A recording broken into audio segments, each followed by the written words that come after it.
Hi hello എല്ലാവരും സുഖമായിട്ടിരിക്കുന്നു എന്ന് വിശ്വസിക്കുന്നു. കർക്കിടക മാസമൊക്കെ അല്ലേ.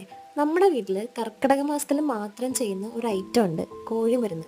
അപ്പോൾ ഈ പ്രാവശ്യം വീട്ടിൽ ചെന്നപ്പം എന്തായാലും അമ്മയൊക്കെ ഉള്ളതല്ലേ, അപ്പോൾ കോഴിമരുന്ന് ഉണ്ടാക്കാമെന്ന് കരുതി. സാധാരണ ഈ കോഴിമരുന്ന് ഉണ്ടാക്കാനായിട്ട് കന്നിക്കോഴിയുടെ, അതായത് നാടൻ കന്നിക്കോഴിയുടെ ഇറച്ചിയാണ് ഉപയോഗിക്കുക. പക്ഷെ നമുക്കത് കിട്ടാത്തതുകൊണ്ട് നമ്മൾ കടയിൽ നിന്ന് വാങ്ങിയിട്ടുള്ള 2 കിലോ കോഴിയാണ് എടുത്തിട്ടുള്ളത്.